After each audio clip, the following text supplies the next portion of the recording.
Hello, everyone. Welcome to the Power of Man podcast. My name is Rory Paquette. I know, you know that already. Folks, I just like to say it every once in a while and remind myself how grateful I am to be sitting in this seat. When we made our move to 5 days, you folks showed up in an incredible way. When I pushed it and we made the move to seven, you folks made our Sunday episode absolutely fabulous. And it just turned out like crazy. So I cannot thank you enough for what you've done, all the like and sharing, DMs, everything else. If you're not out there doing what you're doing, I don't get to sit here and do what I'm doing. So thank you, thank you, and thank you. Now, if you're a friend of the program, I'm sure you are, got to pay some bills. So let me take a sip of my preferred beverage real quick. Man, that is good stuff. And you guys know what we're drinking. That's right. It's Freedom Hill Coffee. At Freedom Hill Coffee on Instagram. Look them up, check them out. Deep, dark, rich, bold, and beautiful. Just like my wife. They brew a mean cup of Joe. It's a fantastic company. They do all the right things for all the right reasons, and they support veterans, which is one of the biggest reasons why we support them. So to all you veterans out there, thank you for your service. You know we love you, and I'm glad you found a place that you can call home right here with our show. Folks, Freedom Hill Coffee, at Freedom Hill Coffee on Instagram. Look them up, check them out. Let me get one more sip of this so I can keep up with this guy across the table from me. All right, here we go.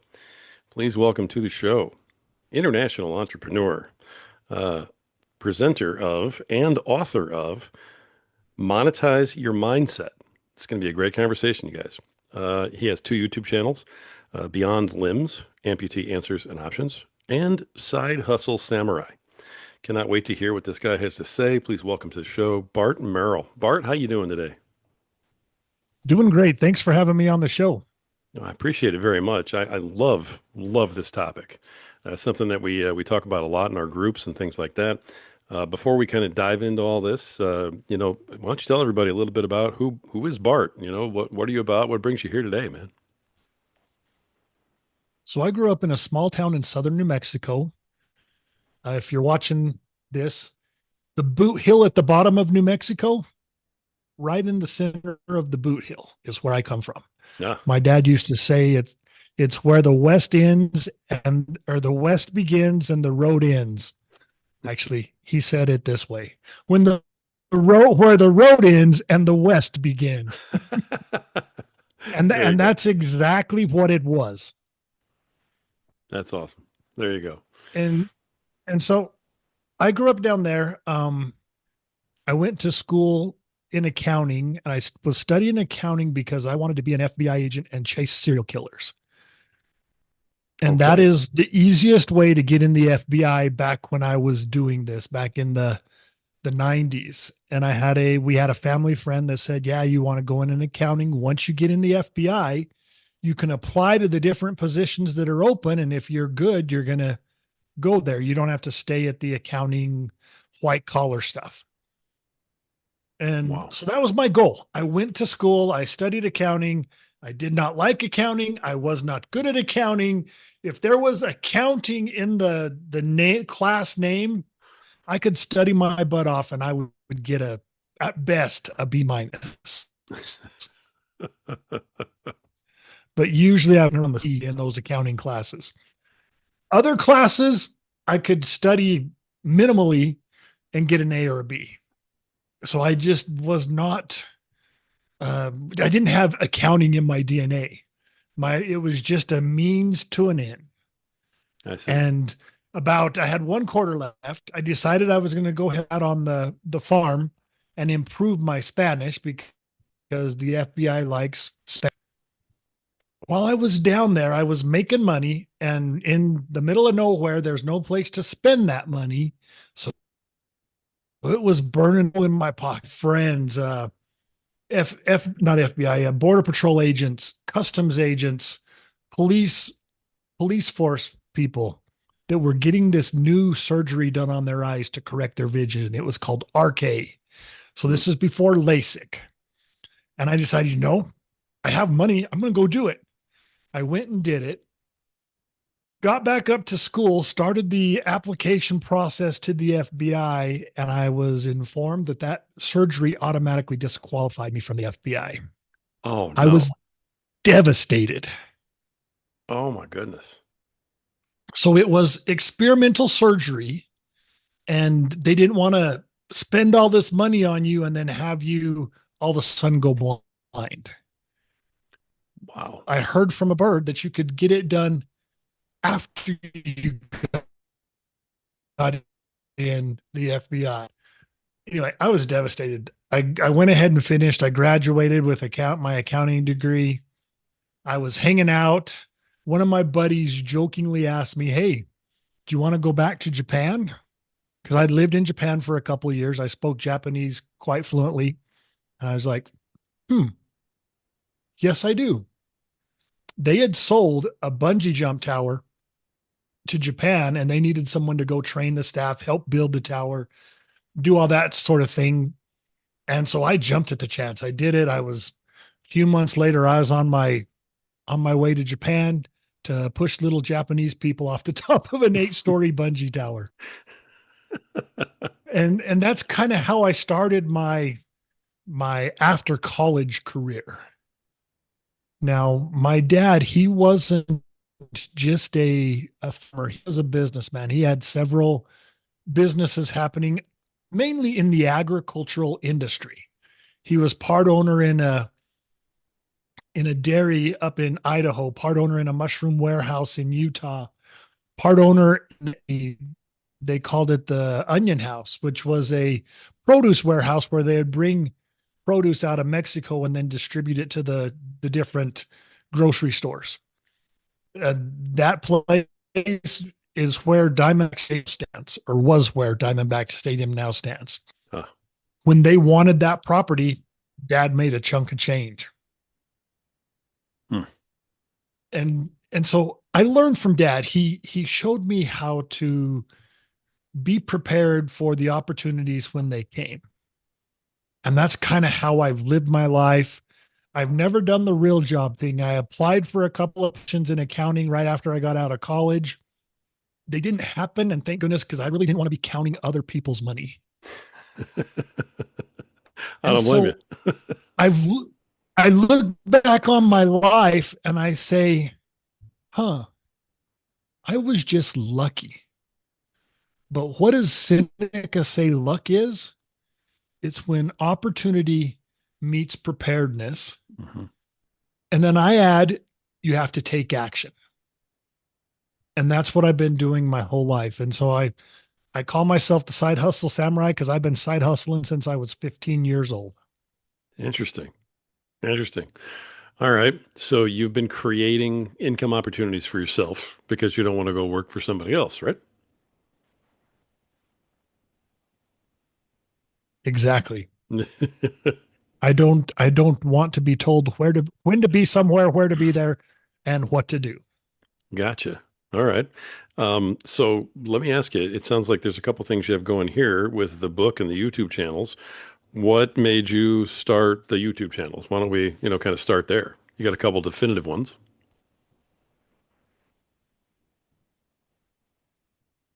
So number one that's probably the least obvious, which is the Beyond Limbs amputee answers and options.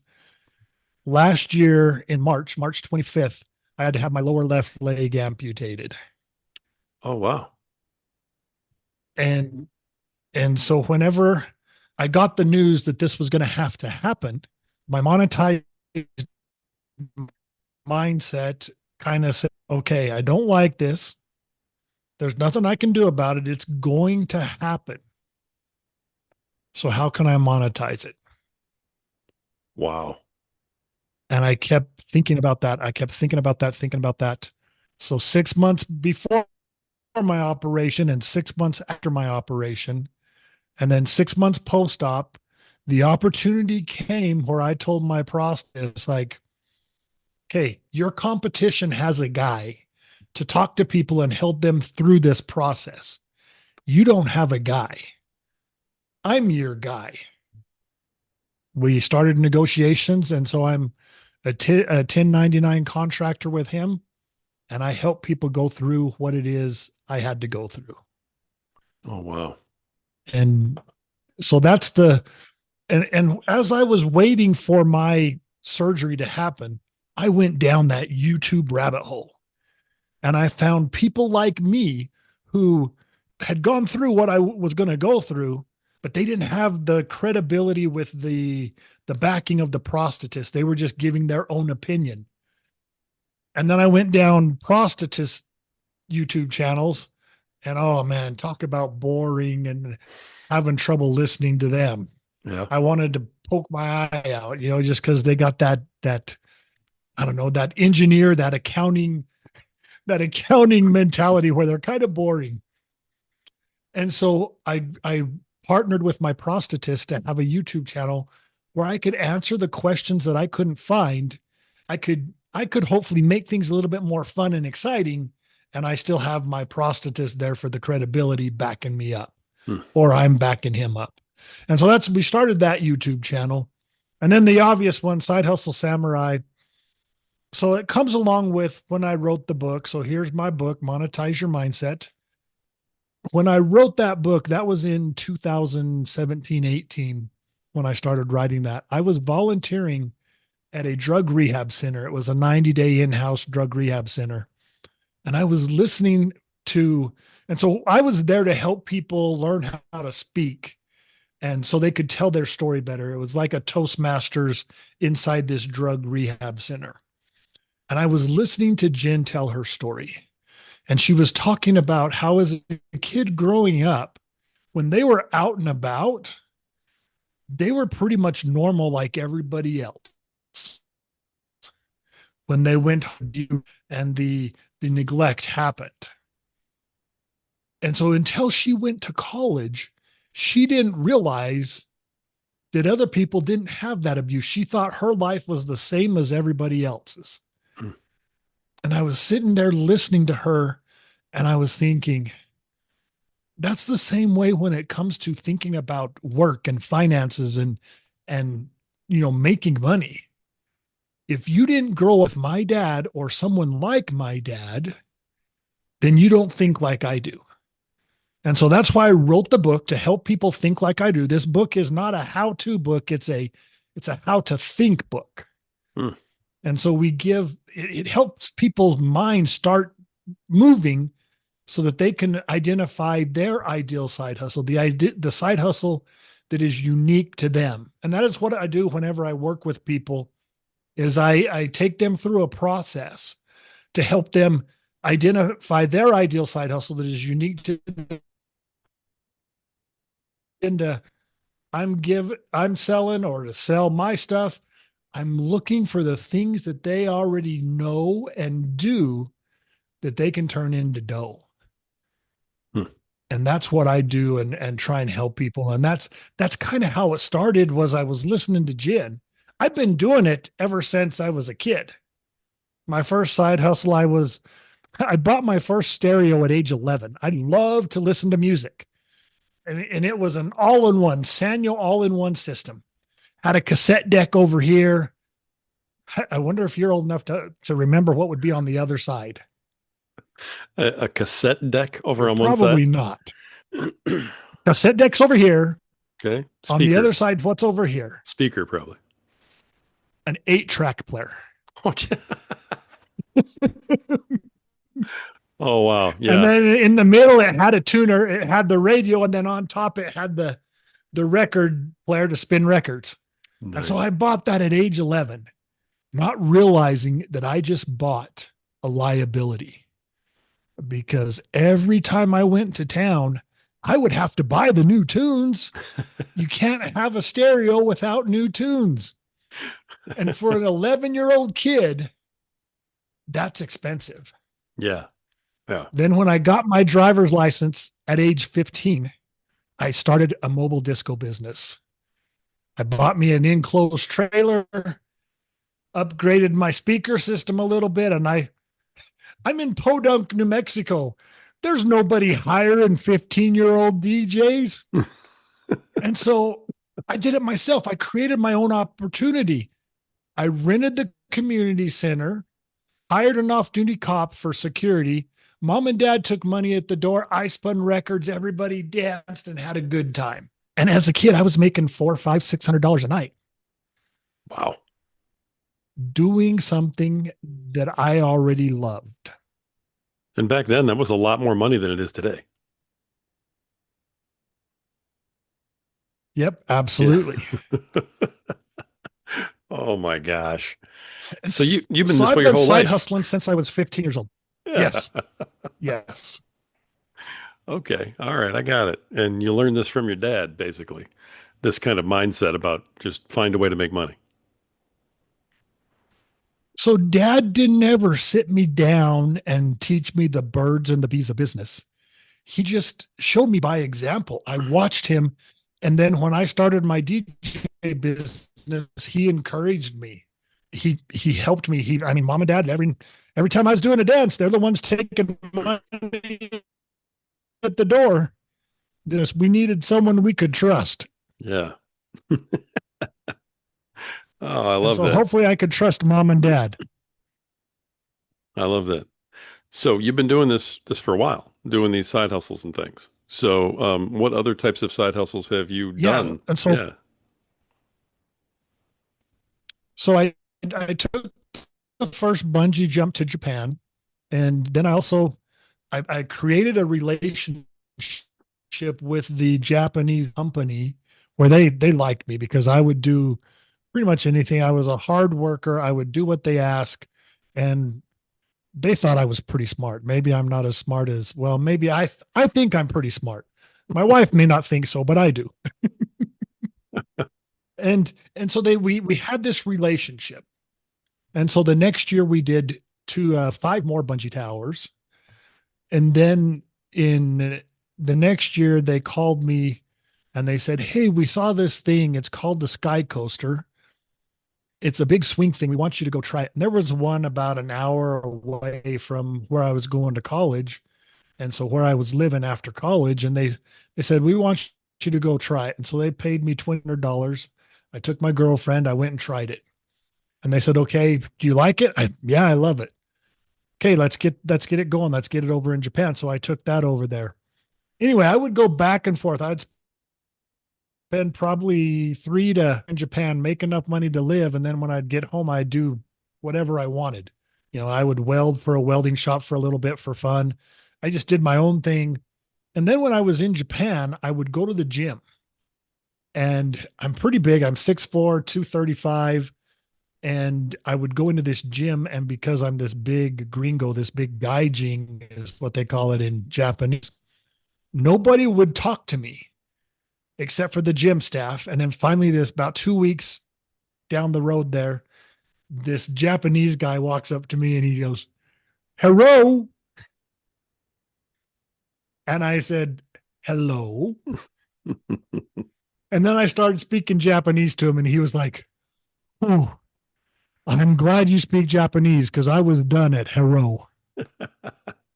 We built a friendship, and he was a big rig driver in Japan. So he one day he's like, "I want to quit driving big rig and I want to start importing camping trailers and Ford and Dodge diesel pickups. Will you help me?" And I had no idea what I was doing, but I said, "Sure, let's do it." Truth be known, he didn't have any idea what he was doing either. So we both learned it together. We've been doing that for, well, since 97. 1997 was when we started. And we still do it. And so that was my next side hustle that I accumulated while I was in Japan doing the bungee jump stuff. Nice. And Nice. then just what I do, anything that passes my way, good, bad, or ugly, I say, okay, can I monetize it? And do I want to monetize it? And so what I do is I help, this comes naturally to me. It happens without me. It's like me breathing. It happens without me doing anything. Hmm. Okay, can I monetize that? Do I want to monetize it? So I help people do the same thing. I help them ask six questions. What do you like to do? What do you need to do? What are you already doing? Can you monetize it? Then we go back. What would you like to learn? What do you need to learn? What have you already learned that you can help someone else do that they will pay you, they will compensate you for that? And we make these 6 lists and then we refine it. I take them down a process to help them refine it to where they have a handful of ideas that they can start and try and see if it's going to work for them. Hmm. And so, once again, another side hustle from the things that I've been doing my whole life is teaching people how to think like I do. Nice. Nice. Now, how long ago did you write the book? I think I started it in 2017. I Okay. got it published in 2018. And I'm actually doing a revision right now to add in all the AI stuff that needs to be added in. All right. Excellent. Excellent. I know Because that. that stuff ain't, No, go ahead. no, that stuff just AI is going to change the world. How do you think that's going to impact side hustles and things like that for people? Well, I think AI is going to be a huge side hustle for the people who want to master it and learn it and do stuff with it. Nice. Okay. All right. So AI is going to wipe out some side hustles that people are doing, but the key to keep going is to figure out how to use AI as your side hustle. Exactly. And then there's things that AI cannot replace. They can't replace the human aspect of things of the way it's well, at least in its current form. You can tell something that's been generated by AI. Hmm. It just doesn't feel normal. There's and so it's not going to replace the human connection for most people. I was going to say it may already be doing that for some folks out there, but I get what you mean. I I hear in that I hear in Japan that there are people who are marrying virtual people, Wow. and Well, fewer arguments, I guess. Oh my word. Okay, so I think some advancements we don't need to hear about, probably. exactly, Yeah. exactly. All right. So, what made you want to like share this whole thing with the world? I mean, you wrote the book and put it out there, and so now everybody can kind of come up with their own side hustle thing based on this. Uh, exactly what is the book? I know you said it's not like a how-to necessarily, and that it works more towards mindset. How does it help people do that? So it gives people ideas of different side hustles that are out there. So I share my side hustles. I share other people's side hustles from bees to nail wraps that turned into a multi-million-dollar company to weight loss. I mean, when my wife several years ago, my wife came into me and she's like, I am getting a little more than I bargained for, and I would like to see a little less of you. Wow. And I said, okay. And so when she decided it was time for me to lose weight, and when I agreed with her, I said, okay, if I'm going to lose weight, I'm going to get paid for it. So I said, okay, my wife wants to get what she's pinning for to get back to what I was when I got married. So I need to get back to my wedding weight. That is a lot of goals for a lot of people back to their wedding weight. Sure. I went to GoDaddy, I typed in back to myweddingweight.com and it was available. So I bought it. And so that is my weight loss website, back to myweddingweight.com. I didn't even have a way to lose weight. I didn't know if I could do it. I didn't know how I was going to do it. So I went in search of my weight loss program. And it seemed like everything that was out there was about the 90-day challenge of me dieting and getting my butt to the gym. Hmm. Well, if I'm dieting and getting my butt to the gym, why do I need your product? I'm going to lose weight if I can do that. So I wanted something product based that was going to help me. Besides the fact that in my DNA, I had enough motivation to get to the gym that first day and sign a 3-year contract and then Oof. never go back to the gym. So I paid for 3 years and then didn't go back. And I know some of your audience has probably done that before. It Oh yeah. happens. And so I continued looking. I held on to back to mywaitingweight.com for probably 7.5, 8 years. And then my friend Beth from California, she calls me. She says, Bart, I found it. It's amazing. You should try it. You got to try it because if you try it and you don't like it, you're going to get your money back. You got to try it. It's amazing. I said, Beth, calm down. What's it called? Oh, it's the celebrity 10-day transformation cleanse. I said, Beth, I want to do a 10-day cleanse like I want a colonoscopy, and that's not very bad. Now, bless her heart, Yeah. she was pretty quick. She was pretty quick, and she said, "Well, at your age, you probably need both." I said, "Okay." Oops. And she continued on me. She continued on me for about a year and a half before I finally tried it. And I tried it. I did this 10-day cleanse. It's not a juice cleanse. It's not a water cleanse. It's a vegan cleanse. So you're still eating food. 1.5 pounds in 10 days. How And much? I was excited. 18.5 pounds. Holy cow. And I didn't step foot inside a gym. So I Wow. got another cleanse. I took a break for 4 or 5 days. I got me another cleanse. Lost another 11.5 pounds. So here we are in less than 30 days, and I've lost 30 pounds, almost 30 pounds. Oof. I'm excited now. I get me two more cleanses.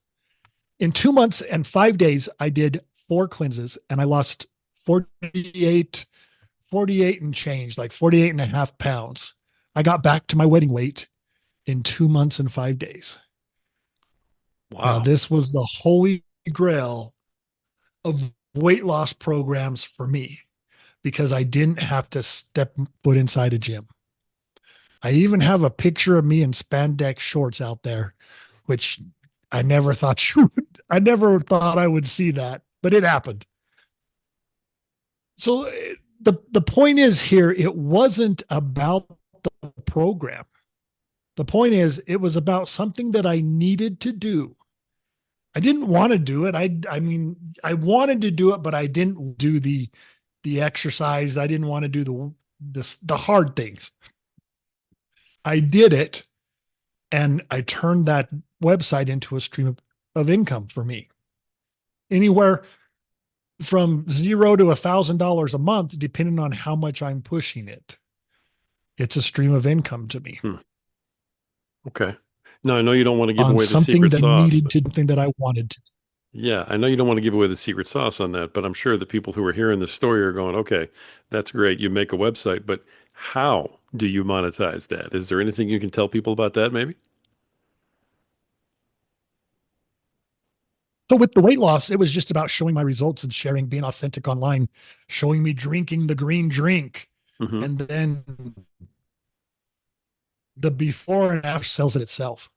And so on that website that tells my story, there's videos on the website saying, telling about what it looks like to be a day on in this cleanse. Are you starving to death? I tell people, no, I'm not starving to death, but man, there was this commercial about Taco Bell and the double D box. I never even eat a Taco Bell, but man, the cravings were still there, but the hunger wasn't. So I didn't go get the double D a box. I've still never had the double D a box, but you still have the cravings, but it just, and then as it goes on, you have a new relationship with food. And I show that process, people want to buy it. My neighbor who knows me saw someone walking my dog. He stops to see who has my dog, and it's me. And he says, "Dang, you look 20 years younger. I thought someone stole your dog." Nice. And so it was just about showing and sharing my results and then helping people through the process. Nice. So it goes back to, what do you need to do? And then you do it and you share and help people do the same thing. What do you like to do? The Hmm. the music thing. I loved listening to music, and I turned that into a stream of income Part time, it took me clear through college, gave me extra money clear through college on something that I love to do.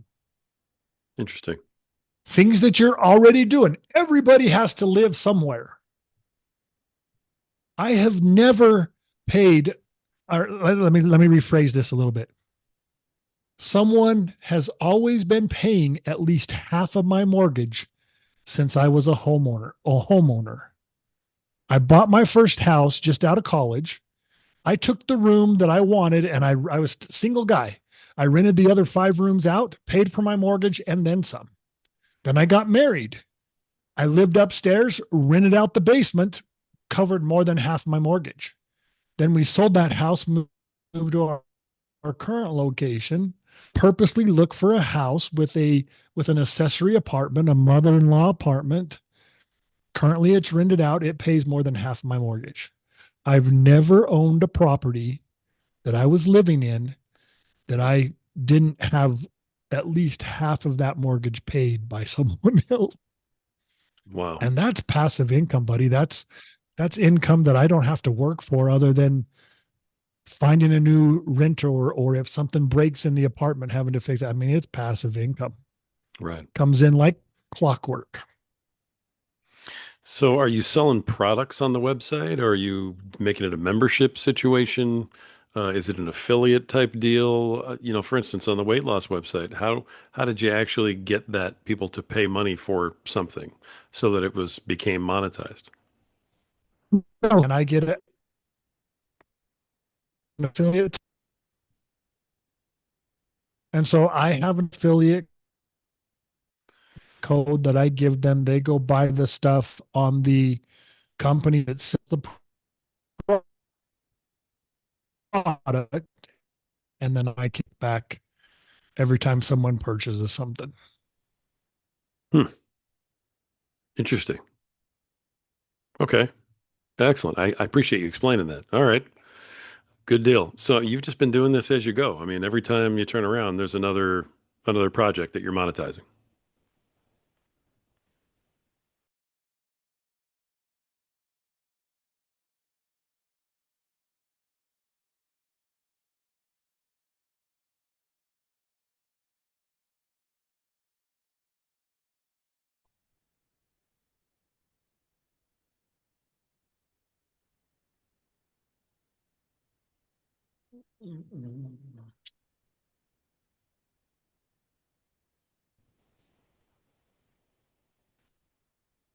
All right. So the weight loss website is just telling my story. And then I'm an affiliate for the company that sells the product.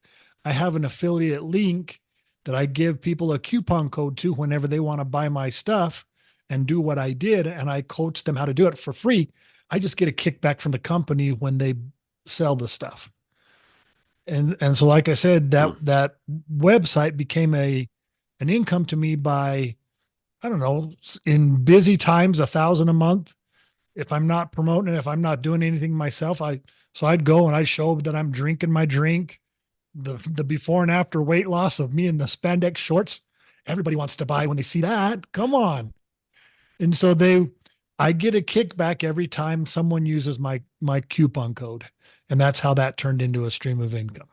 Nice. You asked about other things that I've done. I've had a dog ever since I was a kid. Always had a dog. And as things are going on, I'm like, man, I sure would like to monetize my mutt. And nothing happened. Nothing came to fruition. I'm just like, I would like to make money off my dog. We adopted a 8-month-old 90-pound Rottweiler puppy that didn't know the word no. I couldn't even leave him at home with my wife because he would mouth her. He wouldn't attack her, but he would be mouthy and she would just have her arms would be bruised up. And I'm like, hun, make sure people know that that's not me that did that to you. It's the dog. Anyway, Right. I kept asking my buddy, Sean, and he's a dog trainer. And I said, Sean, how do I do this? He would tell me, give me some ideas. Sean, how do I do this? He would tell me, give me some. Sean, how do I do this? Finally, he said, hey, Bart, next month we're doing a train the trainer program. Why don't you come learn how to be a dog trainer? And because of my lifestyle and what I do, I said, okay, cost me $8,000 to go through his program. It was a 2 month program all day, every day. They have a big facility with 30, 40 dogs at a time. And so in that 2 month period of time, I had my hands on probably 100, 125 different dogs, different personalities, different sizes. And I learned how to start a dog training business, how to train dogs. I mean, I'd had dogs all my life, I'd trained them, but there was no structure. Now I had the structure. My first year, I did almost $100,000 in business on the side, training dogs. Once again, doing something I love, playing with dogs. My business partner, who I met at the event, so we decided to team up. I built the website. I hired a Google Ads guy to do my Google ads. And we spend $1,000 a month on Google ads, and we're both busy enough to keep us busy. I currently am booking into September right now. First, I spend $1,000 a month, and I get paid a good chunk of change to play with other people's dogs. Once again, something that I like to do. Wow. When the dogs go home, we're sad. Oh, we're going to miss you. Oh my gosh. And so I just anything that comes through my path, good, bad, or ugly, I ask automatically, can I monetize it? And that's how it all starts. I just ask questions and let it happen. You know, if it's bad, like getting my leg chopped off. When life hands you lemons, what are you supposed to do? Make lemonade. Make lemonade. I take it one step further. If you're going to be making lemonade, build a lemonade stand and sell the stuff. And Nice. so better into they're chopping off my leg. I have a friend. She is so when I had my leg, when I was meeting with my prosthetist, and he's like, okay, I know you only have a couple of weeks till your surgery. I think you need a grief counselor. I have a friend who's a grief counselor. I contacted her. She helped me through my process of saying goodbye to my foot, which is kind of a weird process because I had to write a letter to my foot. Kind of different. It brings a whole new level to the word foot fetish if you're writing Oh, letters to your feet. oh my gosh. But the reason that she is a grief counselor is because she lost her son when he was like 15. Not something that she wanted to go through, Right. but she had to go through it. Now she helps other people going through it and she gets compensated for it. Hmm. So, whatever your life has dealt you, good, bad, or ugly, how, how can you help other people get through it and get compensated for it? And that's what I help people do. I help them figure that out. That's a great message, man. I mean, that really is. That's a great way to handle the adversity and to, come back from it. It's pretty amazing that you've been able to do that. Yeah. And I love it. You know, you asked me what made you do it? I love talking to people. I love this interaction. I love being on a stage talking to a bunch of people. I love talking to my own camera and getting YouTube stuff ready. I love doing that. I love talking about what I talk about. Hmm. Once again, something that you love to do. And I'm trying to figure out a way to monetize it by helping other people get to where I am. Nice. Nice. So obviously, people can buy the book and can start changing their mindset for this, but then you've got kind of a starter thing where they can get a list of 25 side hustles and maybe get the fire burning a little bit before jumping in and getting the book. Yeah. So what people often need is they need that start. They need ideas. They think about, okay, what can I do? I'm not like Bart. I can't do what Bart does. But you're different than Bart. You don't need to be Bart. You have your own set of circumstances, your own set of things that you can do. You just need to get your brain flowing. And this is flowing forward, so that means good. This isn't crazy. The other way is crazy. But so I have a memory jogger, if you want to call it that. It's 25 successful side hustles for 2025. Hmm. And it just gets you thinking about what is out there that you may not know. Oh, you can make money picking up dog poop, or you can make money printing 3D printer stuff. You can make money buying cryptocurrency online, trading Forex market. There's so many options out there that it's just going to get your mind started thinking. And your side hustle may not be on that list, but it's going to get you thinking about it. I was working with my friend Stephanie. She's a bus driver, and she was thinking about doing a party limousine bus that would take people like to jazz games or to different weddings, different events. And she would just drive you there, drop you off, then pick you up, and you can just have a good old time, not have to worry about driving and parking. And we were going over things, and then her the next sleep this.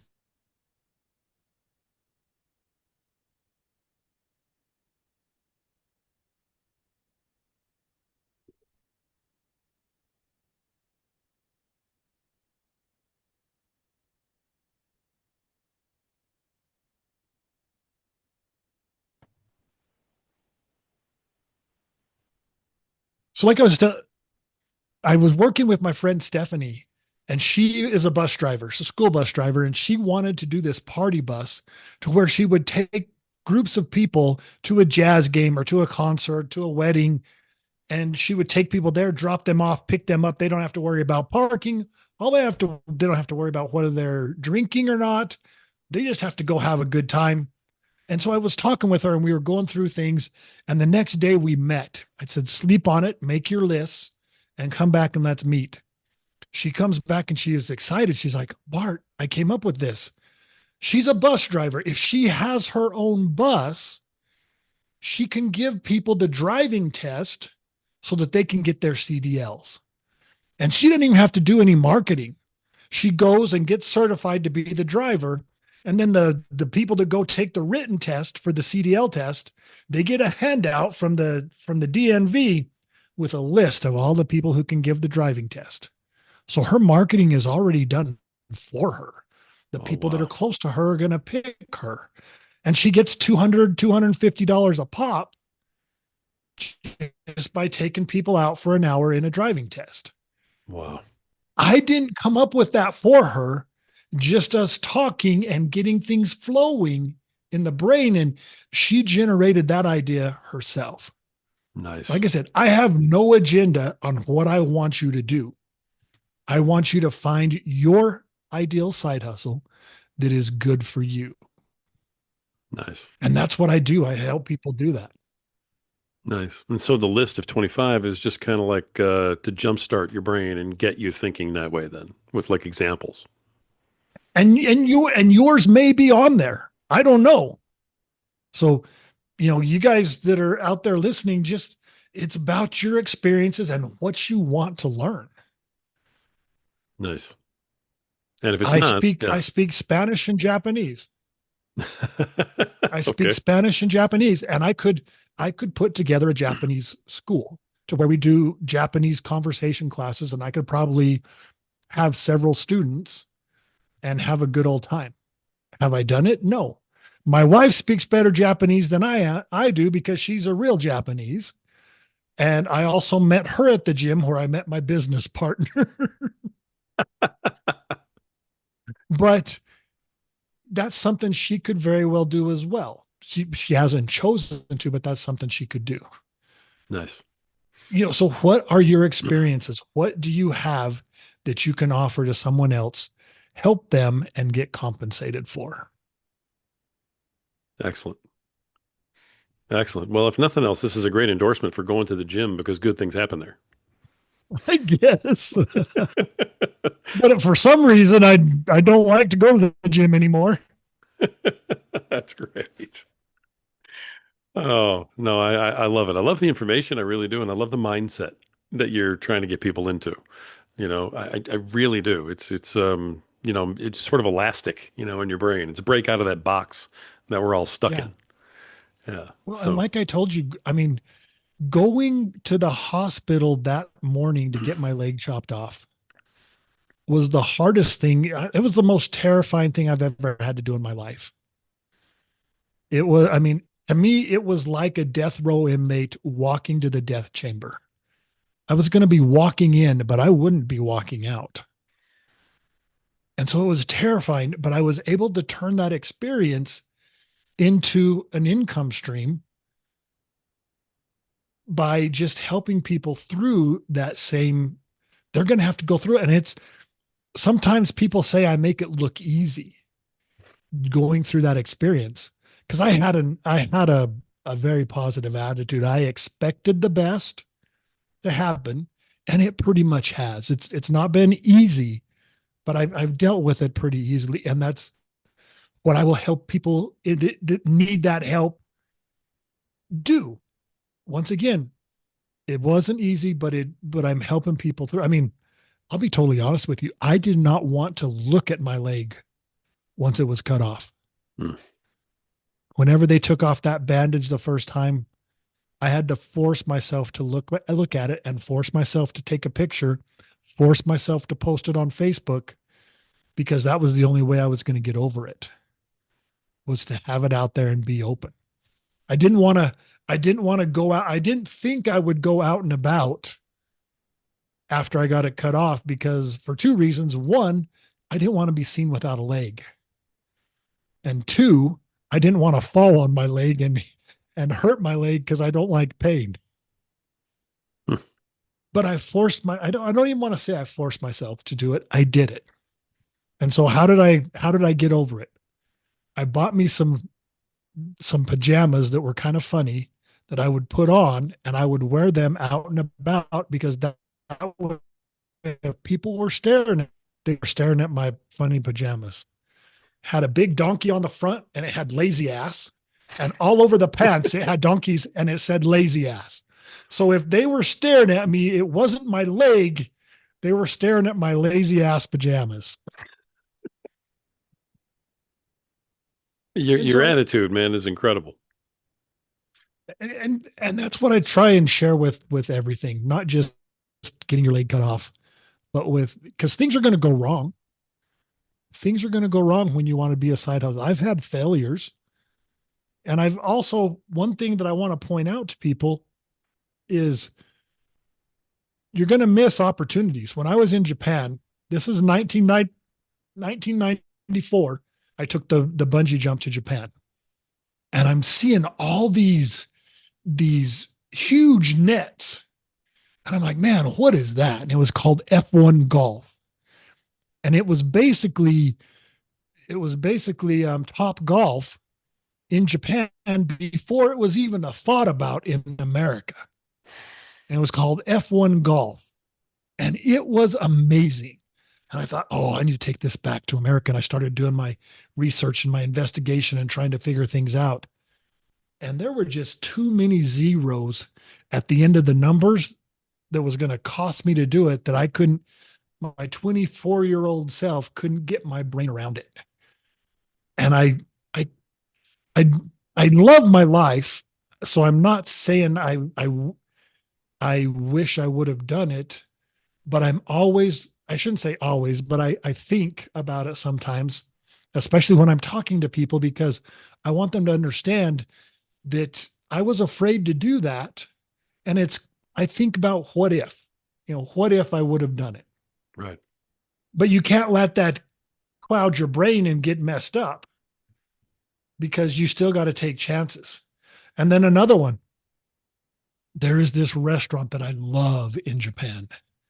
It's called Koko Ichiban Curry. It's a Japanese curry shop. And every time I land in Japan, first place I go.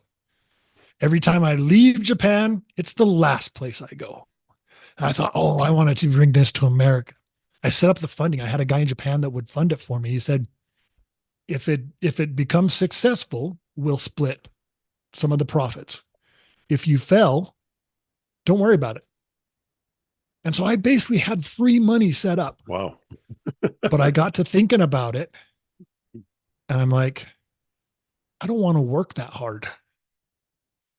So I didn't do it because the restaurant industry is tough work. And I didn't want, I mean, I would be creating myself a really hard job Right. Yeah. and I didn't want to do it. So I let it go. And so as you're going through these things, that's some of the stuff you got to think about.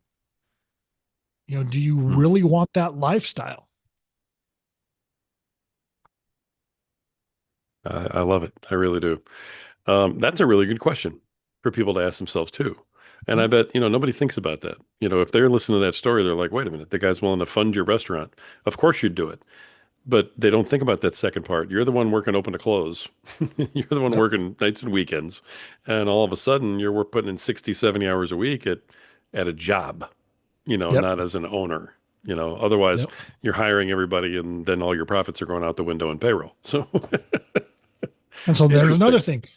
You're hiring everybody. Do you have the mental fortitude to let other people run things? Because you have to do that as an entrepreneur, Right. or you're going to be doing everything yourself. Exactly. Wow. So things to think about when you're doing these things. But I love side hustling. I love what I do. And it's just been, it's great that I can share what my dad shared with me, not by, like I said, not by sitting me down and telling me the birds and the bees of business, just by his example and then his encouragement when I tried to do things. Yeah. I mean, out of college, another thing I tried was a snowmobile rental business. And to be honest, it was a failure. Hmm. I cost me by the time I was done, I was negative 12K. Oh, wow. So everything's not going to work out. Yeah. Interesting. All right. I didn't realize you And had and failed you in got any to of be these. okay with that too. Yeah. Oh yeah, yeah. I've had failures. You got to have them, but you got to fail forward. You can't fail backwards. You got to get up and keep it going. Right. Well, I love it. Like I said, I love the mindset. I love the encouragement to everybody to think a little bit differently. How do folks contact you? How do they, find this stuff online? Where's the best place for them to go? So bartmerrill.com is my website. You can contact me through that. You also have the Bart Merrell, the Side Hustle Samurai, my YouTube channel. Hmm. Comments there are welcome. If you're an amputee and need help with the amputee stuff, it's Beyond Limbs, Amputee Answers and Options. Also, we have the offer, the 25 for 25. It's you have the link. It's Yep. offer1.bartmerrill.com /5 for 25. You get that, you're gonna get on my email list and we can stay in contact there. And then Yeah. I'm active on Facebook, LinkedIn, and I actually just started getting active on TikTok. So we'll see how that All goes. right. All right. Look at them. All right, that's perfect. I'll make sure those links are in the show notes. Bart, you've been great. You really have, and you've put up with some technical difficulties today and everything else. I can't thank you enough. I love everything that you're bringing to the show today. Let me just kind of close by asking you. Is there anything I didn't ask you? Is there anything that we talked about you want to double down on a little bit, or are there any maybe parting thoughts or last minute golden nuggets you want to leave for this group of folks who are listening to you today? The floor is yours for the So next couple minutes. so I've shared a lot about learning things from my dad. Even in his death, he's been able to teach me things. Have you heard the story Acres of Diamonds? I don't think so. No. It's an old story about a Persian farmer. His name was Ali Afed. He sold his farm and he went in search of diamonds. He died broke, alone in a foreign land. He never found his riches. The new owner of Ali Hafed's farm was watering his camel in this brook. He saw a rock. He reached down and picked it up, and it was a diamond. Literally, acres of diamonds were found in what was Ali Hafed's backyard. My family, we have a similar story. Instead of acres of diamonds, it's called acres of pig poop. I grew up in a small town in southern New Mexico, like I mentioned. There were more pigs than people in our town because of us. Dad was a pig farmer. At any one time on our farm, we had around 19,000 pigs, 2,000 sows. Do you know what a sow is? Female pig, right? A mama pig. Okay. Yeah. So we had 2,000 mama pigs, and a mama pig can give birth 2.5 times a year. Hmm. On our farm, we average 9.97 pigs per litter. So for you mathematicians out there, let me do the math for you.